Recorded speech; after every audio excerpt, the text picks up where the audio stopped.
ANM ನ್ಯೂಸ್ಗೆ ಸ್ವಾಗತ.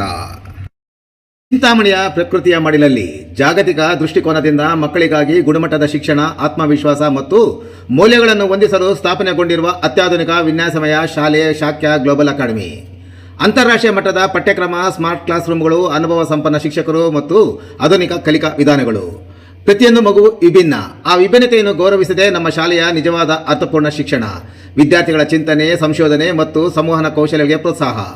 ನವೀನ ತಂತ್ರಜ್ಞಾನದ ಅರಿವು ಮೂಡಿಸಲು ರೋಬೋಟಿಕ್ಸ್ ಮತ್ತು ಇನೋವೇಷನ್ ಝೋನ್. ಶಿಕ್ಷಣ ಜೊತೆಗೆ ಕ್ರೀಡೆ, ಕಲೆ, ಸೃಜನಶೀಲತೆ ಮತ್ತು ನಾಯಕತ್ವದ ಸಮಗ್ರ ಬೆಳವಣಿಗೆಗೆ ಆದ್ಯತೆ. 2026-27 ಶೈಕ್ಷಣಿಕ ವರ್ಷದ ದಾಖಲಾತಿ ಸಹ ಆರಂಭವಾಗಿದೆ. ಮಾಂಟೆಸರಿಯಿಂದ 9ನೇ ತರಗತಿವರೆಗೆ ಪ್ರವೇಶ ಲಭ್ಯ. ಪ್ರಿಯ ಪೋಷಕರೇ, ಈ ಅದ್ಭುತ ಅವಕಾಶವನ್ನು ಸದ್ಬಳಕೆ ಮಾಡಿಕೊಂಡು ನಿಮ್ಮ ಮಕ್ಕಳ ಉಜ್ವಲ ಭವಿಷ್ಯಕ್ಕೆ ಭದ್ರವಾದ ಅಡಿಪಾಯ ಹಾಕಿ. ಇನ್ನು ಸಂಪರ್ಕಿಸಿ ಶಾಕ್ಯ ಗ್ಲೋಬಲ್ ಅಕಾಡೆಮಿ, ಕಾಡು ಮಲ್ಲೇಶ್ವರ ಬೆಟ್ಟದ ರಸ್ತೆ, ಗಂಗಾನಗರ ಹತ್ತಿರ, ಚಿಂತಾಮಣಿ.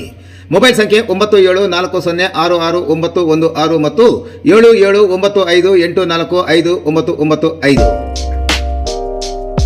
ನನ್ನ ಬದ್ಧತೆಯನ್ನ ನಾನು ಪ್ರದರ್ಶನ ಮಾಡಿದೆ. ಇದನ್ನ ತಾವೆಲ್ಲ ತಿಳುವಳಿಕೆ ಇರ್ತಕ್ಕಂಥವ್ರು, ತಾವೆಲ್ಲ ಬುದ್ಧಿಜೀವಿಗಳು ತಾವಿದನ್ನ ಅರ್ಥ ಮಾಡ್ಕೋಬೇಕಾಗುತ್ತೆ. ಯಾಕಂದ್ರೆ ಅದು ತಮ್ಮ ಆತ್ಮಸಾಕ್ಷಿಗೆ ಅನುಗುಣವಾಗಿ ತಾವು ಯೋಚನೆ ಮಾಡ್ಬೇಕಾಗುತ್ತೆ. ಇವತ್ತು ದೇವಸ್ಥಾನಗಳ ವಿಚಾರದಲ್ಲಿ ತಮಗೆ ಗೊತ್ತಿದೆ, ಇವತ್ತು ಕೈಲಾಸಗಿರಿ ಬಗ್ಗೆ ಪ್ರಸ್ತಾಪ ಮಾಡಿದ್ರು. ಇವತ್ತು ಕೈಲಾಸಗಿರಿ ದೇವಸ್ಥಾನ, ನಿಮಗೊಂದು ದೇವಸ್ಥಾನದ ಬಗ್ಗೆ ನಮ್ಗೆಲ್ಲರಿಗಿಂತ ಹೆಚ್ಚು ತಮಗೆ ಗೊತ್ತಿದೆ. ಯಾವ ರೀತಿ ಶಾಸ್ತ್ರೋಕ್ತವಾಗಿ ಇರಬೇಕು, ಯಾವ ರೀತಿ ಒಂದು ದೇವಸ್ಥಾನ ಒಂದು ಕಟ್ಟಬೇಕಾದ್ರೆ ಯಾವ ಆಕಾರ ಇರಬೇಕು, ಮತ್ತೊಂದು ಇರಬೇಕು ಅಂತಕ್ಕಂಥದ್ದು ನಮ್ಮೆಲ್ಲರಿಗಿಂತ ಜಾಸ್ತಿ ನಿಮಗೆ ಗೊತ್ತಿದೆ. ಇವತ್ತು ಅಷ್ಟು ದೊಡ್ಡ ಒಂದು ಮಾತ್ರ ಕಾರ್ಯಕ್ರಮ ಮಾಡಬೇಕಾದ್ರೆ ಯಾವ ರೀತಿ ಒಂದು ದೀಕ್ಷೆ ಇರಬೇಕು ಅಂತಕ್ಕಂಥದ್ದು ತಮಗೂ ಗೊತ್ತಿದೆ. ಆದ್ರೆ ಇವತ್ತು ರಾಜಕಾರಣ ಯಾವ ಮಟ್ಟಕ್ಕೆ ಬಂದಿದೆ ಅಂದ್ರೆ ಅದನ್ನು ಕೂಡ ಅಡ್ಡಿಪಡಿಸುವಂತ ಜನಗಳನ್ನು ನಾವಿವತ್ತು ನೋಡ್ತಾ ಇರೋದು. ರಾಜಕಾರಣ ಮಾಡ್ಲಿ, ಆದ್ರೆ ಈ ರೀತಿಯಾಗಿ ದ್ವೇಷ, ಅವರಿಗೆ ಕಾನೂನು ಗೊತ್ತಿಲ್ಲ, ಕಾಟ್ಲೆ ಗೊತ್ತಿಲ್ಲ, ಡೀಮ್ಡ್ ಫಾರೆಸ್ಟ್ ಅಂದ್ರೆ ಗೊತ್ತಿಲ್ಲ. ಡೀಮ್ಡ್ ಫಾರೆಸ್ಟ್ ಅಂತಾರೆ. ಡೀಮ್ಡ್ ಫಾರೆಸ್ಟ್ ಯಾವಾಗ ಆಯ್ತು, ಎಲ್ಲಾಯ್ತು? ಹೈಕೋರ್ಟ್ ಅಲ್ಲಿ ಕೇಸ್ ಹಾಕ್ಸ್ತಾರೆ. ಹೈಕೋರ್ಟ್ ಕೇಸ್ ಹಾಕಿದಂತ ಸಂದರ್ಭದಲ್ಲಿ ಅಲ್ಲಿ ಅರಣ್ಯ ಇಲಾಖೆಯವರು ಸ್ಪಷ್ಟವಾಗಿ ಕೊಟ್ಟಿದ್ದಾರೆ, ಅರಣ್ಯ ಇಲಾಖೆಗೆ ಬರೋದಿಲ್ಲ ಅಂತ. ನನಗೆ ಒಂದ್ಸತಿ ಅವ್ರ ಬಗ್ಗೆ ನನಗೆ ಬಹಳ ಒಂದ್ ರೀತಿ ಏನೋ ಅಯ್ಯೋ ಅನ್ಸುತ್ತೆ. ಅಯ್ಯೋ ಪಾಪ, ಏನಪ್ಪ, ಯಾಕಂದ್ರೆ ಒಂದಿಲ್ಲ ವಿದ್ಯಾವಂತರಾಗಿರ್ಬೇಕು, ಇಲ್ಲ ಯಾರನ್ನ ವಿದ್ಯಾವಂತರನ್ನ ಪಕ್ಕದಲ್ಲಿ ಬುದ್ಧಿವಂತರ ಹತ್ರ ತಿಳ್ಕೊಬೇಕು ವಿಚಾರ. ಅವ್ರ ಪಕ್ಕದಲ್ಲಿ ಬುದ್ಧಿವಂತರು ಇದ್ದಾರೆ, ಅದು ನಿಮ್ಮ ಸಮಾಜದವರೇ ಬಹಳ ಬುದ್ಧಿವಂತರು ಅವ್ರ ಜೊತೆಲಿ ಇದ್ದಾರೆ, ಇಲ್ಲ ಅಂತ ಹೇಳಿದ್ರು. ಆದ್ರೆ ಅವ್ರು ಯಾಕೆ ಅವ್ರಿಗೆ ಕಾನೂನು ರೀತಿಯಲ್ಲಿ ಎಲ್ಲ ಅವ್ರಿಗೆ ಅರಿವಿದೆ. ಏನು ಒಂದು ಪಬ್ಲಿಕ್ ಇಂಟ್ರೆಸ್ಟ್ ಲಿಟಿಗೇಷನ್ ಹೈಕೋರ್ಟ್ ಮುಂದೆ ಡಿವಿಷನ್ ಬೆಂಚ್ ಅಲ್ಲಿ ಹಾಕಿರುವಂತಹ ಸಂದರ್ಭದಲ್ಲಿ ಅರಣ್ಯ ಇಲಾಖೆಯವರು ಏನು ಅಫಿಡವಿಟ್ ಹಾಕಿದ್ದಾರೆ, ಇದು ಪರಿಭಾವಿತ ಅರಣ್ಯ ಪ್ರದೇಶಕ್ಕೆ ಒಳಪಡೋದಿಲ್ಲ, ಅರಣ್ಯ ಇಲಾಖೆಗೆ ಬರೋದಿಲ್ಲ ಅಂತ ಕೊಟ್ಟಿದ್ದಾರೆ. ಅದನ್ನ ಮತ್ತೆ ಕೋರ್ಟ್ ಆದೇಶ ಮಾಡಿತ್ತು, ಅದನ್ನ ಸರ್ಕಾರದ ಕಾನೂನಲ್ಲಿ ಅವಕಾಶ ಇದ್ರೆ ಮಂಜೂರು ಮಾಡಬಹುದು ಅಂತ. ಅದಕ್ಕೆ ಮತ್ತೆ ಹೋಗಿ ಹಿಂದೆ ಅವ್ರದೇ ನಡೀತಾ ಇತ್ತು ಆಡಳಿತ ಅಂತ ಹೇಳಿ ಭಾಗಶಃ ಪರಿಭಾವಿತ ಅರಣ್ಯ, ಪರಿಭಾವಿತ ಅಂದ್ರೆ it was proposed, it was not it deemed forest, it was just proposed. ಅಲ್ಲಿ ಮತ್ತೆ ಆ ತೊಂದರೆ ಅಂದ್ರೆ ದೇವಸ್ಥಾನ ಕಟ್ಟುವಂತದ್ದಕ್ಕೂ ತೊಂದರೆ. ಅದರಿಂದ ಯಾರಾದ್ರೂ ಇವತ್ತು ಧರ್ಮಸ್ಥಳದ ವಿಚಾರದಲ್ಲಿ ಎಷ್ಟೆಲ್ಲ ಗೊಂದಲ ಆಯ್ತು. ಇವತ್ತು ಒಂದು ಕ್ಷೇತ್ರ ಬೆಳಿಬೇಕಾದ್ರೆ ಎಷ್ಟೆಲ್ಲ ಸಮಸ್ಯೆ ಇರ್ತದೆ. ಅದರಿಂದ ಯಾರಾದ್ರೂ ಹಣ ಗಳಿಸಿ ಜೀವನ ಮಾಡೋ ಮಟ್ಟದಲ್ಲಿ ನನಗೆ ತಿಳಿದಂಗೆ ಈ ಭಾರತ ದೇಶದಲ್ಲಿ ಯಾರು ಇಲ್ಲ. ಬಹುಶಃ ಅವರ ಆಲೋಚನೆ ಪ್ರತಿಯೊಂದರಲ್ಲೂ ಯಾವ್ದಾದ್ರು ಒಂದು ಒಳ್ಳೆ ಕೆಲಸ ಮಾಡಿದ್ರೆ ಬರೀ ದುರುದ್ದೇಶನೇ ಅವ್ರಿಗೆ ಕಾಣ್ಬೋದೇ ವಿನ ಯಾವ್ದು ಸದುದ್ದೇಶ ಯಾವ್ದು ಕಾಣೋದಿಲ್ಲ. ಇವತ್ತು ಮೊನ್ನೆ ನೋಡಿದ್ರಿ, ಮೊನ್ನೆ ಎಷ್ಟು ಜನರ ಪ್ರವಾಹ ಹರಿತು ಅಲ್ಲಿ ಕೈಲಾಸಗಿರಿಗೆ. ಇವತ್ತು ತೊಂದರೆ ಮಾಡುವಂತ ಒಂದು ಪ್ರಯತ್ನ ಮಾಡಿದ್ದಾರೆ. ಆದ್ರೆ ಸರ್ಕಾರ ಇವತ್ತು ಆ ಜಾಗ ಸುಮಾರು 16 ಎಕರೆಯನ್ನು ನಾವು ನಮ್ಗೆ ಈ ಚಟುವಟಿಕೆಗಳು ಮಾಡಕ್ ಕೊಡಿ ಅಂತ ಹೇಳಿದೀವಿ. ಸರ್ಕಾರ ಅದು ಕೂಡ ಕ್ಯಾಬಿನೆಟ್ ಅಲ್ಲಿ ಕೂಡ ಮಂಜೂರು ಮಾಡಿದೆ. ಅದರಿಂದ ಅವ್ರು ಏನೇ ನ್ಯಾಯಾಲಯದಲ್ಲಿ ಟೀಕೆ ಮಾಡಿ, ನ್ಯಾಯಾಲಯದ ಆದೇಶನೇ ಇದೆ, ಸರ್ಕಾರದಲ್ಲಿ ಅವಕಾಶ ಇದ್ರೆ ಮಂಜೂರು ಮಾಡಬಹುದು ಅಂತ ಹೇಳಿ ಇವತ್ತು ನೀವು ಹೋಗಿ ನೋಡ್ಬೇಕು. ಮೊನ್ನೆ ನಿರ್ಮಲಾನಂದ ಸ್ವಾಮೀಜಿ ಅವರು, ಜಗದ್ಗುರು ಶ್ರೀ ನಿರ್ಮಲಾನಂದ ಸ್ವಾಮೀಜಿ ಅವರು ಬಂದು ಬೆರಗಾಗ್ಬಿಟ್ರು. ಅವ್ರು ಹೇಳಿದ್ರು ಅಲ್ಲಿ ಶಿವ ಮೂರ್ತಿಯನ್ನು ನೋಡಿ ನನಗೆ ಇಲ್ಲಿಂದ ಹೋಗಕ್ಕೆ ಮನಸ್ಸು ಬರ್ತಾ ಇಲ್ಲ ಅಂತ ಹೇಳಿದ್ರು. ಇವತ್ತು ನಾಗನಾಥೇಶ್ವರ ದೇವಸ್ಥಾನದ ವಿಚಾರ, ಇವತ್ತು ನಮ್ಮ ಸುಬ್ರಹ್ಮಣ್ಯ ಸ್ವಾಮಿ ಅವರು ಇಲ್ಲೇ ಇದ್ದಾರೆ. ಯಾವುದೇ ರೀತಿ ಒಂದು ಜವಾಬ್ದಾರಿಯಾಗಿ ಯಾವ ರೀತಿ ಒಂದು ದೇವಸ್ಥಾನ ಜೀರ್ಣೋದ್ಧಾರ ಮಾಡಬೇಕು, ಏನ್ ಅದಕ್ಕೆ ಮಾನದಂಡಗಳಿದ್ದಾವೆ, ಏನು ನಾವು ಮೂಲ ವಿಗ್ರಹನ ನಾವು ಕದಲಿಸಬಹುದಾ, ಮಾಡಬಹುದಾ, ಯಾವುದೂ ಮಾಹಿತಿ ಇಲ್ಲದೆ ಆಗಮಿಕರ ಒಂದು ಅಭಿಪ್ರಾಯ ತೆಗೆದುಕೊಳ್ಳದಿರ ಇವೆಲ್ಲ ಮಾಡಿ ಇವತ್ತು ಅದಕ್ಕೆ ಗೊಂದಲ ಸೃಷ್ಟಿ ಮಾಡಿ ಅದನ್ನು ನಮ್ಮ ಮೇಲೆ ಇಡಕ್ ಬರ್ತಾರೆ. ಇವತ್ತು ಅದನ್ನೆಲ್ಲ ಸರಿಪಡಿಸಿ ಅದನ್ನ ಒಂದು ದಾರಿಗೆ ತರಬೇಕು ಅಂದ್ರೆ ಅದಕ್ಕೂ ಕೋರ್ಟಲ್ ಸ್ಟೇ ತಗೊಂಡ್ ಬರ್ತಾರೆ.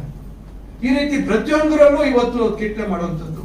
ಈಗ ನಾನು ನೋಡಿ ಸಿಂಗರಪಲ್ಲಿ ದೇವಸ್ಥಾನಕ್ಕೆ ಇವತ್ತು ಪಾಪ ದಾನಿಗಳು ಒಂದು ಗೋಪುರ ಕಟ್ಟಿಸಿದ್ದಾರೆ. ನಾನು ಆ ದೇವಸ್ಥಾನ ಇವತ್ತು ಬಹಳ ಪ್ರಚಲಿತವಾಗಿದೆ ಅಂತೇಳಿ ಈಗ ಅದಕ್ಕೆ 1 ಕೋಟಿ ಸುಮಾರು 1.25 ಕೋಟಿಗೆ ಎಸ್ಟಿಮೇಟ್ ಮಾಡಿಸಿದ್ದೀವಿ. ಈಗ ಆ ದೇವಸ್ಥಾನನೇ ಹೊಸದಾಗಿ ನಿರ್ಮಾಣ ಮಾಡಬೇಕು ಅಂತ ನಾವು ಇವತ್ತು ನಿಮ್ಗೆ ಗಣಪತಿ ಸ್ತಪ್ತಿ ಅಂತ ನೀವು ಕೇಳಿದ್ದೀರ. ಅವ್ರ ಮಗ ಶಂಕರ್ ಸ್ತಪ್ತಿ ಅವ್ರನ್ನ ಕರೆಸಿ ಶಾಸ್ತ್ರೋಕ್ತವಾಗಿ ಯಾವ ರೀತಿ ದೇವಸ್ಥಾನ ಮಾಡಬೇಕು, ಕೋನಕುಂಟೆ ವೆಂಕಟರಮಣ ಸ್ವಾಮಿ ದೇವಸ್ಥಾನಕ್ಕೆ ನಾವು ಗೋಪುರ ಕಟ್ಟಿಸ್ಬೇಕು ಅಂತ ಅದಕ್ಕೆ 1.25 ಕೋಟಿ ಎಸ್ಟಿಮೇಟ್ ಮಾಡಿಸಿದ್ದೀವಿ. ಏನಾದ್ರೂ ಒಂದು ದಾರಿ ಹುಡುಕಿ ಅದನ್ನೆಲ್ಲ ಮಾಡ್ಬೇಕು. ಇವತ್ತು ನಾನು ಮುಖ್ಯಮಂತ್ರಿಗಳ ವಿಶೇಷ ಅನುದಾನದಲ್ಲಿ 3,65,00,000 ಇವತ್ತು ತಾಲೂಕಿನಲ್ಲಿ ಹಲವಾರು ದೇವಸ್ಥಾನಗಳು ಕೊಟ್ಟಿದ್ದೀವಿ. ನಿರ್ಲಕ್ಷ್ಯ ಒಳಗಾಗಿಲ್ಲ, ಅಲ್ಲಿಗೆ 20 ಲಕ್ಷ ಕೊಡಿಸಿದ್ದೀವಿ. ಯಗಕೋಟೆ ವೀರನಾರಾಯಣ ಸ್ವಾಮಿ ದೇವಸ್ಥಾನ ಅದಕ್ಕೆ 20 ಲಕ್ಷ ಕೊಡಿಸಿದ್ದೀವಿ. ಪ್ರತಿಯೊಂದು ಊರಲ್ಲೂ 10 ಲಕ್ಷ ಇವತ್ತು ನಾವು ಕೊಡುವಂತದ್ದು. ಒಂದು ಕಾಲೋನಿ ಇರ್ಬೋದು, ಗಂಗಮ್ಮ ದೇವಸ್ಥಾನ ಇರ್ಬೋದು, ಮತ್ತೊಬ್ರು ಇರ್ಬೋದು, ಮತ್ತೊಂದು ಇರ್ಬೋದು, ರಾಮ ದೇವಸ್ಥಾನ ಇರ್ಬೋದು. ಇವತ್ತು ಯಾವ ದೇವರು ಯಾರ ಆಸ್ತಿ ಅಲ್ಲ. ಇವತ್ತು ನಾವು ನಂಬಿರ್ತಕ್ಕಂಥ ದೇವರು ನಮಗಿರ್ತಕ್ಕಂಥ ನಂಬಿಕೆ. ಇವತ್ತು ಯಾರೇ ಒಬ್ರು ನಮ್ಮ ರಾಮ ನಮ್ಮ ಸ್ವತ್ತು ಅಂತಕ್ಕಂಥ ಹೇಳೋದಕ್ಕೆ ಸಾಧ್ಯ ಇಲ್ಲ. ಇವತ್ತು ರಾಮನ ಹೆಸರಲ್ಲಿ ರಾಜಕಾರಣ ಮಾಡುವಂತ ಒಂದು ದೌರ್ಭಾಗ್ಯ ಇವತ್ತು ಈ ದೇಶದಲ್ಲಿ ಬಂದ್ಬಿಟ್ಟಿದೆ. ಇವತ್ತು ಹಾಗಾದ್ರೆ ನಾವೆಲ್ಲ ಯಾರು ಇವತ್ತು ಒಂದು ಪಕ್ಷಕ್ಕೆ ಒಂದು ದೇವರನ್ನ ಸೀಮಿತವಾಗಿ ಮಾಡೋದಾದ್ರೆ ಅಂದ್ರೆ ನಾವೆಲ್ಲ ಹೋಗ್ಬೇಕು. ಇವತ್ತು ಸಮಾಜವನ್ನ ಹೊಡಿತಕ್ಕಂಥ ಕೆಲಸ ಇವತ್ತು ಯಾರು ಮಾಡ್ತಾ ಇದ್ದಾರೆ? ಇವತ್ತು ನಾವ್ ಹೇಳುವಂತದ್ದು ಇವತ್ತು ಈ ದೇಶಕ್ಕೆ ಬಾಬಾ ಸಾಹೇಬ್ ಅಂಬೇಡ್ಕರ್ ಅವರು ಒಂದು ಸಂವಿಧಾನ ಕೊಟ್ಟಿದ್ದಾರೆ. ಮಹಾತ್ಮ ಗಾಂಧಿ ಅವರು ಇವತ್ತು ತ್ಯಾಗವನ್ನು ಮಾಡಿದ್ದಾರೆ. ಯಾರು ಮಹಾತ್ಮ ಗಾಂಧಿ ಅವರು? ಅವರ ತ್ಯಾಗದ ಫಲ ಇವತ್ತು ನಾವು ಸ್ವತಂತ್ರ ಭಾರತದಲ್ಲಿ ಇದ್ದೀವಿ. ಯಾವ ಉದ್ದೇಶಕ್ಕಾಗಿ ಇವತ್ತು ಸ್ವಾತಂತ್ರ್ಯವನ್ನ ಕೊಡುವಂತ ಕೆಲಸ ಆಯ್ತು? ಆ ಸ್ವಾತಂತ್ರ್ಯ ಕೊಟ್ಟಿರ್ತಕ್ಕಂಥದ್ದು ನಾವು ಆರ್ಥಿಕವಾಗಿ ಶೈಕ್ಷಣಿಕವಾಗಿ ನಾವು ಪ್ರಗತಿ ಆಗ್ಬೇಕು. ಪ್ರತಿಯೊಬ್ಬರು ಈ ಸಮಾಜದಲ್ಲಿ ಇರ್ತಕ್ಕಂಥ ಕಟ್ಟಕಡೆಯ ವ್ಯಕ್ತಿಗೆ ಇವತ್ತು ಅವು ಬದುಕ್ತಕ್ಕಂತ ಒಂದು ಸ್ವಾತಂತ್ರ್ಯ ಇರಬೇಕು ಅಂತಕ್ಕಂಥ ಕಾರಣದಿಂದ ನಮ್ಮನ್ನ ನಾವು ಆಳ್ಕೊಳ್ತಕ್ಕಂತ ಒಂದು ಶಕ್ತಿ ನಮ್ಗೆ ಇರಬೇಕು. ನಾವು ಮತ್ತೊಬ್ಬರಿಂದ ಆಳ್ವಿಕೆ ಒಳಗಾಗಬಾರ್ದು ಅಂತಕ್ಕಂಥ ಕಾರಣದಿಂದ ಇಷ್ಟೆಲ್ಲ ಮಹನೀಯರ ತ್ಯಾಗ ಇವತ್ತು ಏನಾಗ್ತಾ ಇದೆ, ಇವತ್ತು ಸಮಾಜವನ್ನ ಒಡೆದು ರಾಜಕಾರಣವನ್ನ ಮಾಡುವಂತ ಪರಿಸ್ಥಿತಿಯಲ್ಲಿ ಇವತ್ತು ನಾವು ಬಂದು ನಿಂತಿದ್ದೇವೆ. ಎಷ್ಟು ದುರದೃಷ್ಟಕರ ಅಂತಕ್ಕಂಥದ್ದು ತಾವು ಯೋಚನೆ ಮಾಡಬೇಕು. ಇವತ್ತು ಯಾರು ಇವತ್ತು ಈ ದೇಶದ ಪ್ರಜಾಪ್ರಭುತ್ವದ ವ್ಯವಸ್ಥೆಯಲ್ಲಿ ಏನು ಜಾತ್ಯತೀತ ನೆಲಗಟ್ಟಿನ ಮೇಲೆ ಇವತ್ತು ನಮ್ಗೆ ಸ್ವಾತಂತ್ರ್ಯ ಬಂದಿದೆ, ಅದನ್ನ ಒಂದು ವರ್ಗಕ್ಕೆ ಅಥವಾ ಒಂದು ಇದಕ್ಕೆ ಧರ್ಮಕ್ಕೆ ಸೀಮಿತವಾಗಿ ಮಾಡ್ಲಿಕ್ಕೆ ಸಾಧ್ಯ ಇದೆ ಅಂತಕ್ಕಂಥ ಪ್ರಶ್ನೆ ತಾವು ಹಾಕೋಬೇಕಾಗುತ್ತೆ. ಇವತ್ತು 12 ವರ್ಷ ಆಯ್ತು ಇವತ್ತು ಒಂದು ಕೇಂದ್ರದಲ್ಲಿ ಸರ್ಕಾರ ಬಂದು ಏನಾದ್ರೂ ಆ ದಿಟ್ಟಿನಲ್ಲಿ ಮಾಡೋದಕ್ಕೆ ಸಾಧ್ಯ ಆಯ್ತು? ಆಗೋದಿಲ್ಲ. ಸುಮ್ಮನೆ ಕೇವಲ ಚುನಾವಣೆ ಸಂದರ್ಭದಲ್ಲಿ ಜನರನ್ನ ಸಮಾಜವನ್ನ ಒಡಿತಕ್ಕಂಥ ಕೆಲಸ ಮಾಡುವಂತದ್ದು ಸೂಕ್ತ ಅಲ್ಲ. ನಾನು ಯಾಕೆ ಈ ವಿಚಾರಗಳು ತಮ್ಮ ಮುಂದೆ ಹೇಳ್ತಾ ಇದ್ದೀನಿ, ತಾವೆಲ್ಲ ತಿಳುವಳಿಕೆ ಇರ್ತಕ್ಕಂಥ ಸಮಾಜ. ಇವತ್ತು ಇದು ಸಾಧ್ಯನಾ ಅಂತಕ್ಕಂಥ ಪ್ರಶ್ನೆ ತಾವು ಹಾಕೋಬೇಕಾಗುತ್ತೆ. ಸಾಧ್ಯನಾ? ಹೌದಾ ಅಲ್ವಾ? ಇವತ್ತು ಸಮಾಜದಲ್ಲಿ ಅಶಾಂತಿಯನ್ನ ಮೂಡಿಸಿದ್ರೆ ಇವತ್ತು ನೀವು ಒಂದು ಕಡೆ ಗಲಭೆ ಆದಂತ ಸಂದರ್ಭದಲ್ಲಿ ಎಷ್ಟು ಜನರ ಬದುಕಿನ ಮೇಲೆ ಹೊಡೆತ ಬೀಳುತ್ತದೆ ಅಂತಕ್ಕಂಥದ್ದನ್ನ ನಾವು ಯೋಚನೆ ಮಾಡಬೇಕಾಗುತ್ತೆ. ಸಮಾಜದಲ್ಲಿ ಇವತ್ತು ಎಲ್ಲರೂ ಅಣ್ಣ ತಮ್ಮಂದರಾಗಿ ನೆಮ್ಮದಿಯಾಗಿ ಬದುಕುವಂತದ್ದಾದಾಗ ನಮ್ಮ ಕೆಲಸಗಳು ನಮ್ಮ ಉದ್ಯೋಗಗಳನ್ನ ಮಾಡಿಕೊಂಡು ನಮ್ಮ ಮಕ್ಕಳನ್ನ ನಾವು ಧೈರ್ಯವಾಗಿ ಬೀದಿಯಲ್ಲಿ ಹೋಗ್ತಾ ಇದ್ರೆ ನನ್ನ ಮಕ್ಕಳಿಗೆ ಒಂದು ರಕ್ಷಣೆ ಇದೆ, ಏನು ತೊಂದರೆ ಇಲ್ಲ ಅಂತಕ್ಕಂಥ ಒಂದು ಧೈರ್ಯ ಇರ್ತದೆ. ಆದ್ರೆ ಸಮಾಜದಲ್ಲಿ ಒಂದು ಅಶಾಂತಿಯನ್ನ ಮೂಡಿಸ್ಬಿಟ್ರೆ ನಾಳೆ ಮಕ್ಕಳನ್ನ ನಾವು ಹೊರಗೆ ಕಲಿಸೋದಕ್ಕೆ ಆಗತ್ತಾ ಇಲ್ವಾ ಅಂತಕ್ಕಂಥ ಭಯ ಇವತ್ತು ಪೋಷಕರಲ್ಲಿ ಬರುವಂತ ಪರಿಸ್ಥಿತಿ ಬರ್ತದೆ. ಈ ರೀತಿ ಸಮಾಜವನ್ನ ಇವತ್ತು ತಪ್ಪುದಾರಿಗೆಳೆದು ಹೊಡಿತಕ್ಕಂಥ ಕೆಲಸಗಳು ಇವತ್ತು ಆಗ್ತಾ ಇದೆ. ಇವತ್ತು ನಮ್ಮ ಸರ್ಕಾರದ ಮೇಲೆ ಇವತ್ತು ಜಯಸಿಂಹ ಅವರು ಹೇಳಿದ್ರು, ಯಾವ ಸರ್ಕಾರ ಎಷ್ಟು ಅನುದಾನ ಕೊಡ್ತೀವಿ ಇವತ್ತು ಅಂತಕ್ಕಂಥದ್ದು. ಇಲ್ಲೇ ಸ್ಪಷ್ಟವಾಗಿದೆ ನಮ್ಮ ಸರ್ಕಾರದ ಬದ್ಧತೆ ಏನು ಅಂತಕ್ಕಂಥದ್ದು. ಇದನ್ನು ಕೂಡ ಇವತ್ತು ಮರೆಮಾಚುವಂತ ಕೆಲಸಗಳು ಮಾಡುವಂತದ್ದು ಇವತ್ತು ಕೆಲವರು ಬಹಳ ತಿಳುವಳಿಕೆ ಇದೆ. ಸಾಮಾಜಿಕ ಜಾಲತಾಣಗಳಲ್ಲಿ ಏನ್ ಬೇಕಾದ್ರೂ ಹಾಕೋಬಹುದು, ಜನ ನಂಬ್ತಾರೆ ಅಂತಕ್ಕಂಥದ್ದು. ಬಹಳ ದಿವಸ ಜನ ನಂಬೋದಿಲ್ಲ.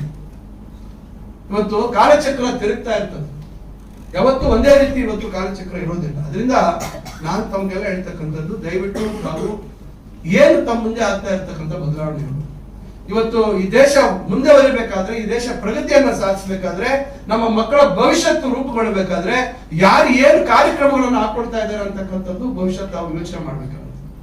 ಇವತ್ತು ಮಕ್ಕಳಿಗೆ ಇವತ್ತು ವಿದ್ಯಾವಂತರಾಗ್ತಾ ಇದ್ದಾರೆ, ಇವತ್ತು ಉದ್ಯೋಗ ಸಿಗ್ತಾ ಇಲ್ಲ. ಅದಕ್ಕೆ ಏನ್ ಕಾರ್ಯಕ್ರಮಗಳು ಆಗ್ತಾ ಇದೀವಿ, ಎಲ್ಲಿ ಕೈಗಾರಿಕೆಗಳನ್ನ ಮಾಡಬೇಕು, ಎಲ್ಲಿ ಬೇರೆ ಬೇರೆ ಅವಕಾಶಗಳನ್ನ ಸೃಷ್ಟಿ ಮಾಡಬೇಕು, ಶೈಕ್ಷಣಿಕ ವ್ಯವಸ್ಥೆಯನ್ನ ಯಾವ ರೀತಿ ಇವತ್ತು ಮುಂದೆ ತರಬೇಕು, ಇವತ್ತಿನ ಒಂದು ಜಾಗತಿಕ ಬದಲಾವಣೆ ವೇಗಕ್ಕೆ ಅನುಗುಣವಾಗಿ ನಾವು ಯಾವ ರೀತಿ ಹೊಂದಾಣಿಕೆ ಮಾಡ್ಕೋಬೇಕು, ಇವೆಲ್ಲವನ್ನ ಗಮನದಲ್ಲಿ ಇಟ್ಕೊಂಡು ನಾನು ವಿಶೇಷವಾಗಿ ಭವನ ಅಂತಕ್ಕಂಥ ಪದವನ್ನ ಅಲ್ಲಿ ಬಳಸಿಲ್ಲ. ಇವತ್ತು ನಾವು ಚಿಂತಾಮಣಿಯಲ್ಲಿ ನಗರದ ಹೃದಯ ಭಾಗದಲ್ಲಿ ಅಂಬೇಡ್ಕರ್ ಅವರ ಹೆಸರಲ್ಲಿ ಭವನ ಕಟ್ತಾ ಇದ್ದೇವೆ. ಸುಮಾರು 850 ಆಸನಗಳಿಗೆ ಇಂಟೀರಿಯರ್ಸ್ ಏನಿಲ್ಲ ತಾವು ನೋಡಿದಿರೋ, ಇದೆಲ್ಲ ಯಾರು ಮಾಡಿರ್ತಕ್ಕಂಥದ್ದು? ಈ ಇಡೀ ಬಿಲ್ಡಿಂಗ್ ನನ್ನ ಒಂದು ಪರಿಕಲ್ಪನೆ. ನಾನು ದೂರದೇಶ ದೂರ ದೃಷ್ಟಿ ಇಟ್ಕೊಂಡು ಮಾಡಿರ್ತಕ್ಕಂಥ ಒಂದು ಸರ್ಕಾರ ಹಣ ಕೊಟ್ಟಿರ್ಲಿಲ್ಲ. ಅದಕ್ಕೆ ಬುದ್ಧಿವಂತಿಕೆಯಿಂದ ಸರ್ಕಾರ